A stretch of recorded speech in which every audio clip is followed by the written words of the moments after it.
Hey everyone, Darren here for TBP, and today I'm going to play a little bit live, and we are playing some 10 euro stakes on Winamax, and we are playing the regular speed games today. Okay, so I opened two tables and I'm going to comment live and tell you my thoughts. First interesting hand, so player here on the left table, this is a pretty good spot to just bet. This is called a float bet, and well, actually, you might think, why is he not c-betting on the 7 deuce deuce? He should do it like all the time and expect many folds. And when he's checking, then he has a lot of like shorter value hands. But in reality, this is not really the case. Like recreational players, like this one, because he's limping the button, I can already assume he's a recreational player. These players actually check fold a lot. And I also try to pick out the pot here now on the river.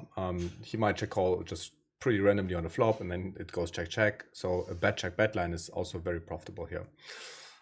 Yeah, and now we can 100% say that he's a recreational because he's also limping from the button. And under 50 big blinds, I basically jam any ace here at this situation. That's a pretty cool spot. So I ISO raised against two players with my king 10 suited, and now I'm just betting like half pot. It's kind of dry board, and I want to get it in here at, yeah, I mean, preferably on a flop or on a turn. And this is not a bad scenario as well. Okay, so on the left we have a3 suited. Against recreational players, I usually don't isolate as a bluff, and I isolate purely for value. Main reason is that they don't really fold too much to ISO raises, and then I just play with a shitty hand out of position. Doesn't make too much sense, I think. But here now on dry boards again, what recreationals are doing is actually playing pretty honest very often. Now he very likely just has a king or a 10. Not going to call. The price is not good enough for the flush draw, right? So don't be tempted. This is exactly what recreations are doing wrong. They call these kind of hands against the odds. And even like I have a little bit of implied odds, yes, but it's just not worth it. King 3 off, it's fine. Either way, you can min raise, you can call, never raise more than the minimum amount in a heads up. And if someone is isolating, we want to have pretty strong hands against recreationals as well, right? So I would even fold a hand like King 6 here and probably start calling with something like King 8. Queen 10 suited, we can jam, we can min raise. Both options are okay.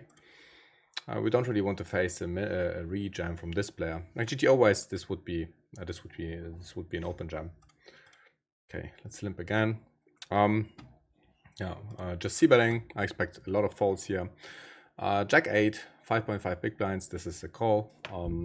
I mean, I'm not thrilled about it, but you'll just price is pretty good, and you'll just jam also a couple of weaker hands. With a strong suited hand, I usually min raise. Okay, nice, having pocket kings. Okay, so this player is using this size as a standard, right? So normally I'm kind of tight against this, but if he's just using it all the time, then I'm not going to be like super tight against that. So last time he folded. Let's continue the raising. Okay, now I have pocket kings. I have an overpair on the jack 6-5. And what I see player doing here is just jamming. I think it's kind of a mistake. So I want to check and give him the opportunity to do some silly stuff. Okay, but now that he's checking, I start betting here and I just go all in. It's half pot, and he will call every 8, every 9, etc. Every pair, of course, as well. Sometimes even some kind of ace highs that he might still have. Okay, now that he's limping, I assume he's weak. Usually if someone is 3xing all the time, then the limp is either like aces or like a very weak hand that where he's folding all the time. So I expect like 90% folds or something like that. Okay, so King 9. Against some players, I might want to limp this hand and reduce the variance, but this player is isolating a lot. He's 3xing a lot. So what I want to do now, especially when the blinds are already quite high, I want to just open jam this hand. Same for the Jack 4 suited. I might limp against some tight opponents, and if I would use a heart and I would have more reads, I might limp this hand. But now at 30-60 blinds are already pretty big. The bigger the blinds are, the better all-ins become. Yeah, 7-5. Last time he raised on a kind of similar board structure, so I'm just going to give it up. Now I have a straight in the flush, but no straight flush. It's kind of weak flush, but I still prefer to bet fold my hand here. Yeah, I think it's fine. Like I doubt he's bluffing here ever. I mean, maybe sometimes, but really not often enough to justify a call here. Okay, kind of the same situation with the king 7, with like the king 9 before. We are a little bit deeper, but still, it is better to go all in. With this hand, we can call a non-all-in raise. I kind of like to play post flop here as well. Pretty nice flop. We have like strongest draw possible. Open a straight draw plus flush draw. Now we have a flush, so let's think about how to get the maximum value out of it. I think if he has a king or a queen, he's basically never folding. But he will have hands that will like call turn and fold river. So I want to increase the size a little bit. Not going for full pot, because as soon as I go full pot, they actually start. Oh, nice. That's the best thing that could happen. Yeah, like 8.3 big blinds deep. Just going to call. He seemed to be like kind of passive overall with limping, etc. Now he's min raising, so I assume he has a little bit more of a stronger hand. Yeah, I just let him bluff. Like I could go all in here, but let's just call and give him some room.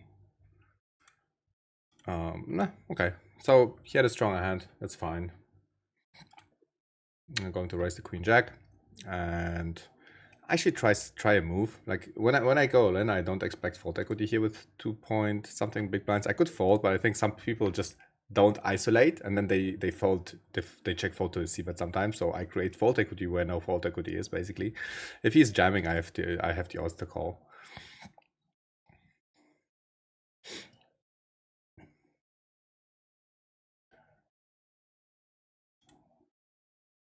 Yeah, this would have been pretty close spot. Yeah, 5 big blinds. Yeah, this is close as well. 3.5 big blinds. Like I really don't like to call because I'm not really flopping too well here. He has a lot of like stronger ace X's as well that dominate me. Here we can limp and jam. Yeah, I mean we can call ace 8. We can probably even rejam like profitably, but it really depends. It really depends on the opponent and on his style. Now it's the first hand, and we're playing against two recreationals. I really want to decrease decrease the variance, because we'll be in a lot of really good spots. And here I'm going to check back, because if he has a 6, we are getting it in pretty bad. But I want to give him the opportunity to bluff the river. And when I check the turn, then people will bluff, and I'll still get it in against the 8 and a 9. Like if he's checking, I still can just jam, and I now want to jam as well. Like a 6, he's probably just jamming. Yeah, nice 9-5. So I still got it in pretty well. Yeah, against the min raise, I definitely jamming the ace jack. Okay. Yeah, GTO wise, this is pretty close spot against a recreational. I'm just not going to do this. This is a profitable open jam. Like this is not a GTO open jam, but actually recreations overfold in this situation. But the limp is also fine, right? So I'm just not folding, except I kind of have to. And I only have to fold when my opponent is isolating a lot. So if he's not doing that, I still try to play this hand. For sure, calling the ace deuce, flopping pretty well. And we are doubling up and very close to winning this spin. Yeah, this player is limping. We have a suited king. The thing is, we still need to win this against this player. So I kind of like to just check it. It's not that we have like dead money here, that if he's folding, we're not really benefiting. Like, I mean, a little bit, but not like super good. And now I'm just going for a full pot. If he has a pair, which is not a king, he's never folding. So I'm just going for a very, very big size. Yeah, just open jamming the ace queen here. And this is a very good spot to c-bet. Ace a6, we get a lot of folds, because he's just not hitting this flop very well. Yeah, 8-4 is too weak to defend. And just open jamming the ace 9. not really limping or trapping like offsuited ace x's because they really don't play well post flop. Yeah, some pretty good hands to jam here. Yeah, queen jack. I'm going to raise it with a 2.5 size. I basically only use the 2.5 size, not really too much else. In the limp pot I would check, but in a raise pot I think I start with the bet, and I will yeah, take it from there. Yeah, now if he's jamming, that's fine. I'll just fold. Okay, so he checked twice. I think with the jack high we have enough showdown value to not try to bluff here, and I'm pretty sure he's not folding a better hand anyways. Yeah, I mean even this split, it's not. I'm not sure if he's really okay. Is he actually a fish or not? I thought he was limping the button. Maybe he's not even a recreational. Yeah, like at this stack depth, definitely just calling, not rejamming the king jack suited. Also not mono and 3-betting. I don't really see too much sense in that. Yeah, I mean he has to be a recreational, right? Just simply jamming on this flop really doesn't make any sense with any hand, and regulars don't really do that. Yeah, this board I kind of like to go for a delay. He'll fold like shitty hands, yes, but he'll also normally not bet these shitty hands. Like if he has a 7-5 or something, yes, he's folding, but he's also not betting. And then I have a little bit of a safer bet. And if he has something, then he's betting, and then I lose less because I don't do the c bet. Yeah, at this position, I tend to raise with a 4BB size against a limper. So we are getting a couple of folds. We get less calls from this opponent, and then we are playing just heads up. 7-8-4 is really not a good flop. I can see bad, but I don't really expect better hands to fold. Some worse hands can call, but yeah, I'm simply going to check and fold this hand. Yeah, A7 is a very clear rejam. Trying to limp. Okay, doesn't let me. And going all over with the ace and the 9. Yeah, this is the spot where we just call. We could be pretty loose here with rejamming, but king deuce suited is definitely not making the cut. Okay, that's kind of weird sizing, so I expect this player be very likely a recreational as well, like a 3x size, but I mean, not sure. Some regulars are using, I mean, these are not my regular limits, right? So he might just assume that I'm a recreational, and then he's using this sizing. I'm pre-connected low board, so I'm just going for a check, and then I go for delays. And here I just go all in. If someone has a worse deuce or maybe some kind of 9x or whatever hands that they might still call. And yeah, I mean, you'll see weird hands, and I think all in is definitely the best sizing here. Okay, going to fold the 3 and the 6. And this hand is too weak, especially this short. Definitely just going to fold. If we would have been 25 big blinds deep, this would be a call, and we can call like any suited hand. But now at 10 big blinds, it's the pot is just not big enough, and yeah, like our hand is too weak to call there. Okay. Kind of missed the action on the right hand. And yeah, interesting. Yeah, I think this is a regular here on the left side, so I'm just going to min raise. If the regular is jamming, then I can fold. This is a very weird size, honestly. I'm not going to jam. I don't think, like, he might do it with some like ace for offsuited or something, like sometimes. No, I definitely know he's a fish. Yeah, okay, he's a fish as well, 100%. Just calling my eyes a jam with like ace 4 up. Yeah, okay, so he's min re-raising and then jamming the flop. I going to believe him. My king jack is really not performing well against his range there. Okay, so he's 3xing. The question is, should I rejam or should I call? I think I'm just going to call, take a look at the flop, trying to hit a king or a jack or some kind of draw, and then just folding. 3x at this stack depth is usually pretty strong. I mean, he could have a couple of hands that will call that we dominate, like queen jack off, jack 10 off, etc. But overall, I think call is slightly better, especially in position.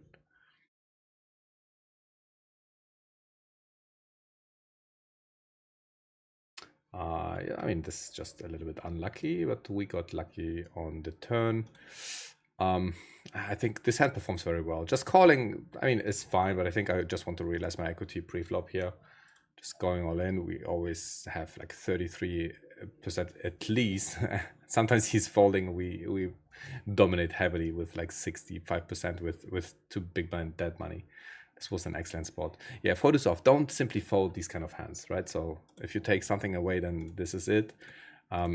Like recreationals don't ISO enough. They will just be too passive, and then they will just check fold too much.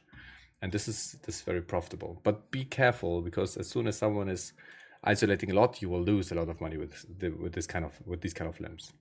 So if someone is totally unknown and doesn't has like too aggressive image, then do it. And if not, then yes. And this player I expect to be a regular. And if he's a regular, I think sometimes we should throw in a couple of raises like this. Yeah, some ranges, some ISO raises with weak hands should be in your range. Just I think recreationals fold a little bit too much against unknown players, and I don't know him. He's very likely doesn't know me, but I recognize regulars, etc. Really fast, right? So I know how regulars are playing when they play against an unknown player, and then yeah, very likely he's just limping any two cards. Ace-4 suited, I simply ISO all in. I don't think there's too much need for some other play here. Yeah, limping here. 8-4 suited. The blinds are already 40-80. I kind of prefer now just going all in here. Trying to pick up the pot here pre-flop. Still performing quite okay against queen, even against hands as strong as queen 10. And yeah, I'm going to barrel. Like this is, I have one of the best hands. Expect him to fold the deuce here on the turn, and if not, then I just jump the river. He kind of still have like 8-9 type of hands that he's probably calling here again.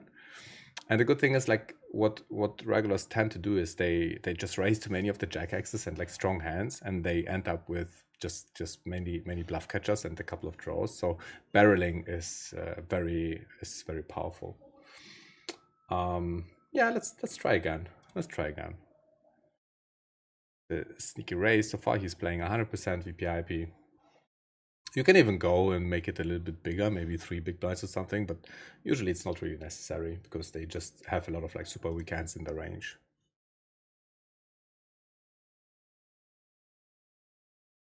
Okay. Nice. We picked it up. Awesome. So that's it for today. Hope you enjoyed, and let me know what kind of live plays you would like to see from me, and I'll make it happen. Wish you a good day and keep crushing.